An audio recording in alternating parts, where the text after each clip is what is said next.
does get made. And obviously for Lavia, you can see making his way further down the pit lane. Kawasaki's pit box and Yamaha's pit box a little bit further along. Thankless task for him, of course. It's a bit of a no-win situation here.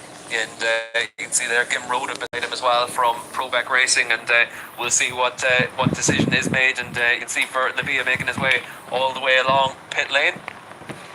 And we'll wait for news as soon as possible. Alvaro Bautista, first throw was okay, the second one not quite so good.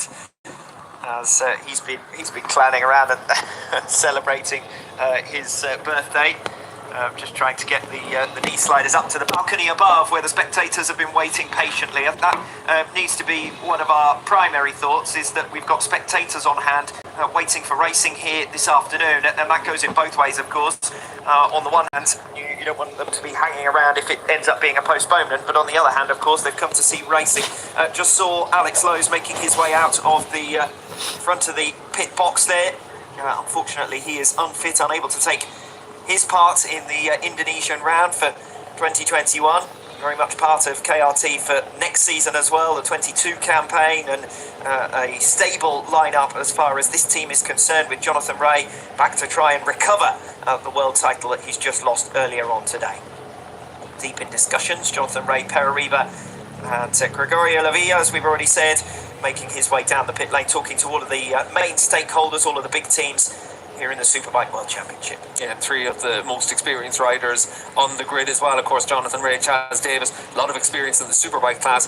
For Scott Redding, the first rider we saw Lavia talking to, a lot of experience in the Grand Prix classes, having been in World Championship action all the way back in 2008. So a lot of experience being on hand there for Greg Lavia to use in forming an opinion for what the plan of attack should be. Of course, he's a man who has experience of his own, and as we see the work ongoing here, the team seems to get bigger and bigger. They're finding more and more personnel to help with the course. Yeah, they're doing what they can to clear that to standing water and see if they're able to get it moved and get us back underway. So we'll wait and see what the decision is. It does look like they've actually done a lot to be able to move a lot of that water at this stage around that section of the track. That looks like it's down and around the end of Sector 1 and into Sector 2.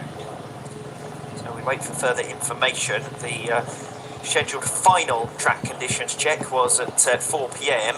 We're approaching 15:15. We haven't heard any news yet as to what the outcome is. It does look like the riders and the teams are being consulted to some extent, particularly the top riders. As Paul Denning just makes his way across from Yamaha, of course, just to try and get a word from Greg Lavia as well. We've already seen Kim Rhoda and Perariba from Kawasaki getting their thoughts across and hearing as well. But all the while, you can see Filippo there, the team manager from GRT, Paul Denning in the white t-shirt, just after finishing his discussion there with Greg Lavia, and walking away now. And we'll wait for an update and see what the decision is. Well, it looks as though we may well be going racing. The latest information that we have is that we could be looking at a 12-lap race. The time that the pit lane opens is still to be confirmed. But as I said, every time it continues to rain, it's rained incessantly. It's not stopped raining at any stage. It's certainly lightened up since the initial deluge. But even so, this is a really awkward situation for the riders just to be going racing in this. And as you said previously, Steve, no championship fight on the line. So I rather thought that we'd be in a situation of delays if the championship was still in jeopardy, if the championship was still up for grabs. But clearly the will and the enthusiasm is to get this race going. Yeah, and we'll have a 12-lap race, so round about 2/3 of a normal race distance here in Indonesia, and we'll see what happens out on track. It's going to be a very different race. This is the first time anyone's going to have been out on track in wet conditions, so you'd imagine that everyone will get 2 siding laps to the grid, so they'll probably have the quick restart procedure, make their way to the grid, and then have another siding lap, and then they'll be able to get themselves to a 12-lap race distance. Garrett Gerloff there in the GRT pit box looking a little bit pensive, but for all the riders now, they've spent the last hour and 20 minutes just trying to keep themselves loose, keep themselves calm. Now they need to get themselves psyched up. anyone who wanted to see a SuperBike race here earlier on this morning is practically going to get their wish. We're only 2 laps more than what the sprint format in the SuperBike World Championship called the Tissot SuperPole race is all about. So 12 laps, but still we don't have a time for pit lane opening, and that's going to depend on the work that's going on out on the circuit. And we're also going to have to, at some point, give due consideration to the light situation, because we won't get too far away from where sun begins to set. Yeah, it does set very early here in Indonesia, very close to the equator. So round about 6 o'clock it's dark, and the sun starts to set in and around 5:40. So it is a case of in 13 minutes, 12 and a half minutes, at 4:30, we will have pit lane open for 1 minute for everyone to do a siding lap, get to the grid, and then a 12-lap dash for the cash. Well, that also puts a fixed time point on it as far as the work that's being undertaken on the circuit.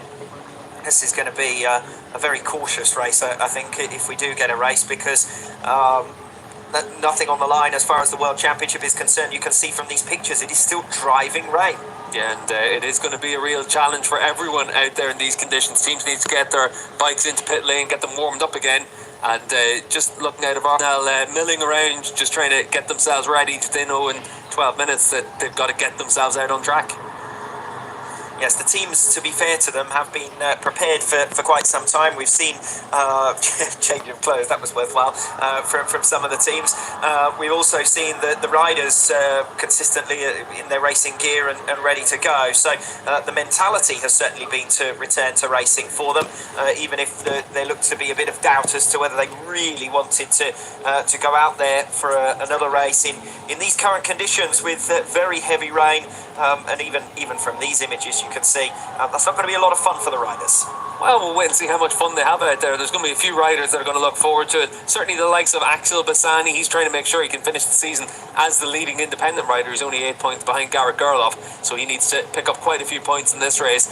But he's going to feel that he'll have half a chance. Obviously, we've seen in full wet conditions earlier this season, a couple of riders have excelled. Toprak in Catalonia did a really good job in the wet conditions. When it was stable wet conditions, he looked really strong. Obviously, we've seen Jonathan Ray have some great results in wet